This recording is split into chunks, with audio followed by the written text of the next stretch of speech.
Obrigado, doutora Cláudia. Quero agradecer pelo convite da BDF, logo de início, na pessoa também do Gustavo Brigagão, com quem trabalhei muito tempo. Tive a honra de trabalhar com o Gustavo. A BDF, que é uma grande instituição de estudo. Agradeço também a todos os demais palestrantes para discutir aqui um tema que é tão controverso nos tribunais administrativos e também no judicial.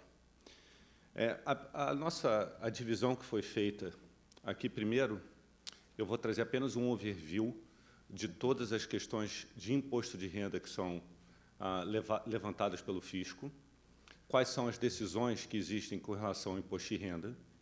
Logo em seguida, e aí, seguindo a matéria, meu amigo Faro vai falar sobre a questão da desconsideração da personalidade jurídica, né, e da multa agravada, que é um aspecto importante das autuações.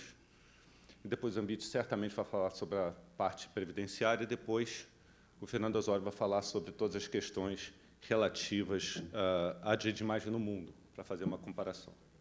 Bom, logo de início, eu queria começar colocando todos os senhores a par do que acontece e quais são as estruturas, a estrutura normalmente e a carga tributária de cada uma delas. A verdade é que o direito de imagem ele pode ser explorado tanto diretamente pelo próprio detentor do direito, como muitas vezes por uma pessoa jurídica. E a estrutura, que normalmente é feita por jogadores de futebol, artistas ou pessoas famosas, é a segunda. Você constitui uma pessoa jurídica, transfere para essa pessoa jurídica o direito de exploração do direito de imagem. Normalmente, nessa pessoa jurídica, aquela pessoa detentora do direito de imagem é um dos sócios. A pessoa jurídica explora, portanto, utiliza essa imagem, explora com contratos com terceiros, tributando pelo lucro presumido, cuja carga, normalmente, é de 14,53% para ISS, PIS e COFINS. E depois os dividendos são repassados para os seus sócios sem tributação. Se a tributação fosse feita direto na pessoa física, todos sabem, a alíquota seria de 27,5%. É exatamente aqui que é o debate com o fisco. O que o fisco entende? 3 argumentos, basicamente, do fisco. O primeiro deles, para tentar levar toda a remuneração de exploração de direitos da pessoa jurídica para a pessoa física, o primeiro argumento deles é que o direito à imagem ele é intransferível, porque é previsto na Constituição e no próprio Código Civil. E, por ser intransferível e inalienável, eu não poderia nem a primeira operação de transferir e ceder esse direito para uma pessoa jurídica seria possível. Então, estou falando de uma questão antes mesmo da exploração, de transferência desse direito para a pessoa jurídica, e ele não poderia ser, esse é o fisco. Segundo argumento do fisco, em todos os casos que eu analisei, é de que, mesmo que eu pudesse transferir, quando eu transfiro esse bem, na verdade, a atividade é uma atividade personalíssima, é uma atividade pessoal do detentor de direito de imagem, do sócio daquela empresa, e que, portanto, por ser pessoal, personalíssima, eu não poderia ter a exploração na pessoa jurídica. Todos esses rendimentos deveriam ser vinculados à pessoa física, porque é ela, na verdade, no final das contas, que faz essa atividade pessoal. E o terceiro argumento do fisco é o de que, em muitas operações, essa exploração de direito de imagem seria, na verdade, um salário. Porque, como vocês sabem, muitas vezes os jogadores de futebol ou outros artistas, eles constituem a empresa, têm a exploração de direito de imagem, mas também tem um contrato paralelo de trabalho e recebe um determinado valor por isso. Então, o que o fisco muitas vezes alega é que, na verdade, isso seria parte do salário. Esses são os 3 argumentos principais em todas as autuações sobre o tema do fisco. Eu vou tentar aqui, nos próximos minutos, passar cada um desses temas, quais são os argumentos efetivos do fisco para cada um deles, detalhando e depois explorando se eles têm razão, efetivamente, com os argumentos ou não. O primeiro, então, é de que, como eu falei, o direito de imagem é intransferível. E, para isso, o que o fisco normalmente utiliza para isso? O artigo 11 do Código Civil e a Constituição. Eles partem do pressuposto que a Constituição, que o direito de imagem ele é um bem garantido pela Constituição pessoal e intransferível, até porque o artigo 11 diria, como diz ali, que, com exceção dos casos previstos, os direitos de personalidade, que incluem, obviamente, o direito de imagem, são intransferíveis e irrenunciáveis.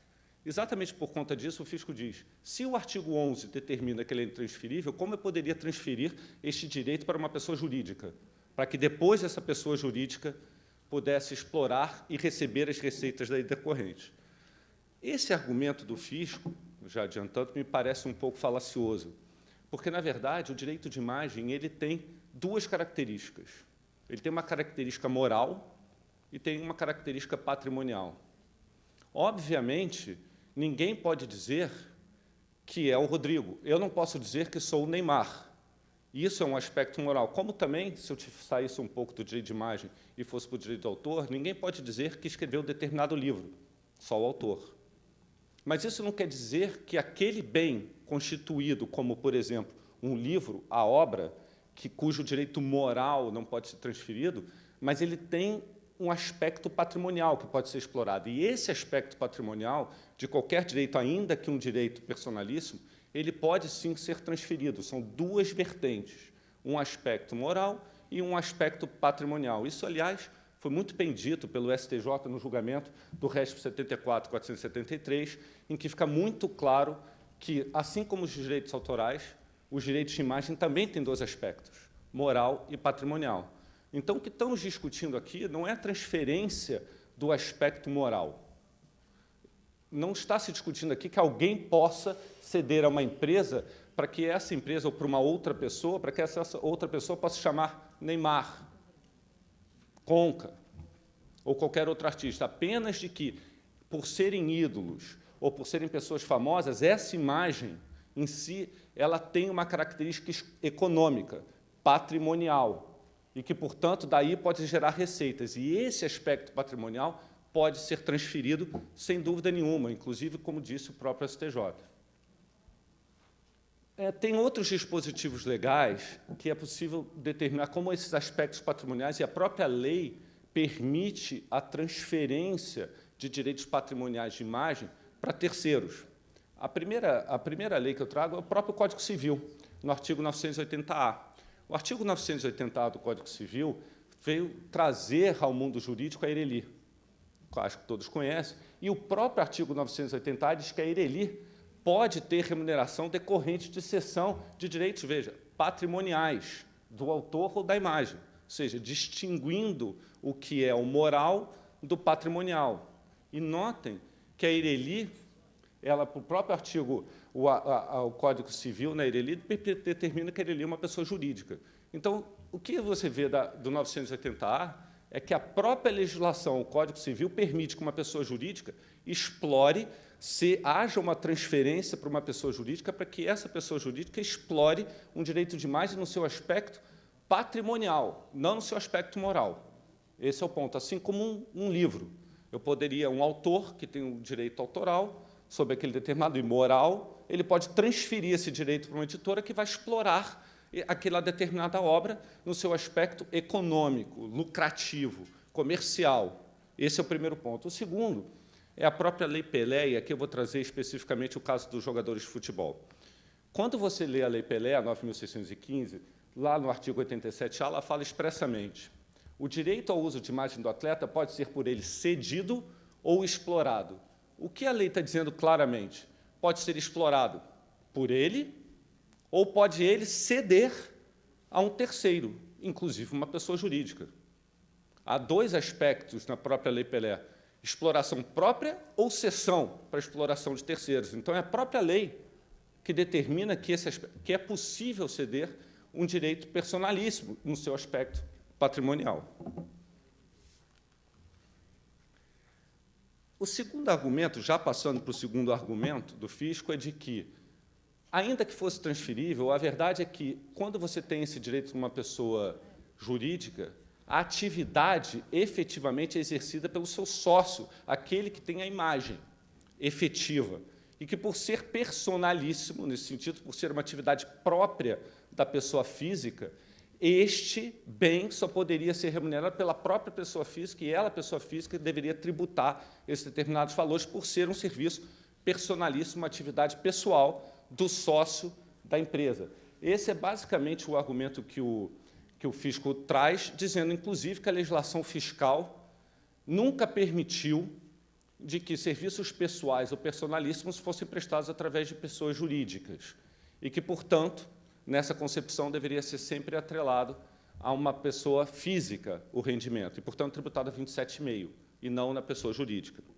Esse argumento, a meu ver, ele peca por algumas coisas. A primeira de todas é de que não é verdade que a legislação fiscal tenha tido uma proibição expressa, durante todo o seu tempo, uma proibição expressa para que direitos personalíssimos ou atividades personalíssimas fossem exercidas apenas e suas receitas pelas pessoas físicas e não por pessoas jurídicas.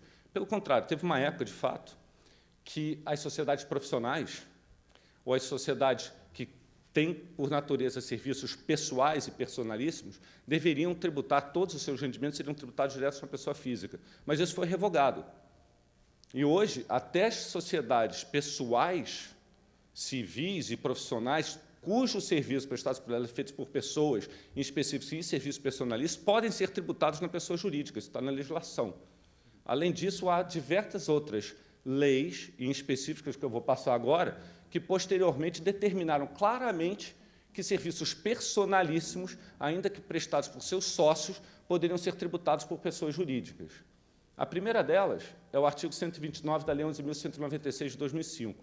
Ela é claríssima ao tratar de serviços pessoais. Ela diz que, para fins fiscais, portanto, para imposto de renda ou para previdenciários, a prestação de serviços intelectuais, sejam eles artísticos, culturais, em caráter personalíssimo ou não, ou seja, do próprio sócio, aquele serviço artístico do próprio sócio personalíssimo, podem ser explorados pela pessoa jurídica e tributados na pessoa jurídica. Claríssimo o artigo 129, a demonstrar que não há nenhuma impossibilidade legal para que isso seja feito. A grande discussão que teve sobre esse tema do artigo 129 é se ele teria um caráter interpretativo ou não, ou seja, em algumas autuações do fisco anteriores, cujos fatos geradores foram anteriores ao artigo 129, o fisco tem alegado que isso foi uma inovação, que como sempre foi proibido, só o artigo 129, portanto, só a partir dali seria possível explorar serviços pessoais. Isso não me parece de todo equivocado. Primeiro, porque, como já disse, a legislação não proibia. Serviços de sociedades civis profissionais sempre permitiram a tributação na pessoa jurídica. Em segundo lugar, a justificativa está na própria justificativa do projeto de conversão, que diz que é uma norma interpretativa claramente. Então, ela sempre se aplicou. Isso não é uma inovação, sempre foi possível aplicar dessa forma. O próprio Código Civil, quando o 980A permite a cessão de direitos patrimoniais para uma pessoa jurídica na Ireli, que diz o artigo 44 que a Ireli é uma pessoa jurídica, então também não teria problema nenhum nessa coisa, e a MP 690. Essa MP 690 é interessante. Ela não foi convertida em lei, mas o que se tentou fazer com a MP era, nas empresas com lucro presumido, determinar que as atividades de cessão de imagens não estariam dentro do lucro presumido em si. Deveria ser tributado por fora, mas ainda como pessoa jurídica, ou seja, o próprio legislador entendeu que era possível tributar na pessoa jurídica, ainda que fora do lucro presumido. Esse é outro artigo interessante. E, por fim, a natureza salarial. O que o fisco entende? Como existem dois contratos, muitas vezes, um contrato de trabalho com um clube de futebol, de um grande jogador de futebol, e, por outro lado, o contrato de imagem, de cessão de direito de imagem com a pessoa jurídica, o fisco tende a dizer que essa remuneração seria, na verdade, parte do salário do jogador de futebol e, portanto, deveria ser tributado na pessoa física. E por que eles fazem isso? Eles veem os dois contratos e dizem, eles têm um link. Quando você assina um contrato de direito de imagem, quando você assina um contrato com um determinado clube, como tem um link entre eles, um termina quando o outro termina, isso, na verdade, seria um salário. Isso, para mim, é todo equivocado. O direito de jogar futebol ou explorar economicamente uma imagem para fazer um anúncio, por exemplo, nada tem a ver com o salário do clube. Absolutamente nada a ver com o salário do clube. Então, me parece totalmente falacioso, principalmente quando você vê que a Lei Pelé disse, claramente, inclusive, que o direito ao uso de imagem é um ajuste contratual inconfundível com o contrato especial de trabalho de jogador. É a própria lei que diz que o contrato de jogador, o salário é algo distinto da cessão do direito de imagem. Pois bem, visto esses pontos, eu só queria trazer aqui no final, já que o tempo urge, um pouco da jurisprudência que existe no CARF. Eu tentei aqui reunir várias decisões pré a Lei 11.196 e pós. As decisões anteriores à Lei 11.196, ou seja, fatos geradores anteriores, de forma geral, entenderam que não era possível no CARF você tributar na pessoa jurídica, apesar de tudo que a gente falou, tributar na pessoa jurídica os direitos de exploração de direito de imagem. Tem aí várias decisões sobre esse assunto, e algumas delas, inclusive, citaram que a lei o artigo 129 da Lei 11.196, porque quando ocorreu o julgamento, apesar do fato de ser a adoção anterior, já tinha a publicação da lei, ela seria meramente, não seria interpretativa, teria criado algo novo e que, portanto, não poderia ser aplicado para o passado. Essas foram as decisões contrárias.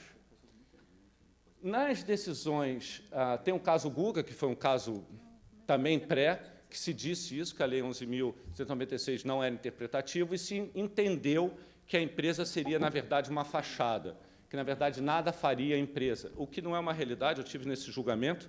O próprio Guga, inclusive, isso foi muito interessante, fez a sustentação oral para demonstrar que ele, como jogador de tênis, ele estava preocupado em jogar tênis e que ele precisava de alguém, de uma estrutura que pudesse ver todas as propagandas para ver se tinha alguma infração ao direito de imagem dele, precisava de todo um controle da vida, tinha uma substância, tinham vários empregados, inclusive a empresa, que não haveria motivo para entender por que essa empresa não teria uma substância e não seria real no caso. Mas, mesmo assim, o Guga perdeu o caso, apesar de todos os conselheiros na época falarem abertamente que adoravam o Guga pela sustentação dele, que ele era um grande ídolo, mas que, nesse ponto, ele teria que pagar imposto e não teria muito jeito.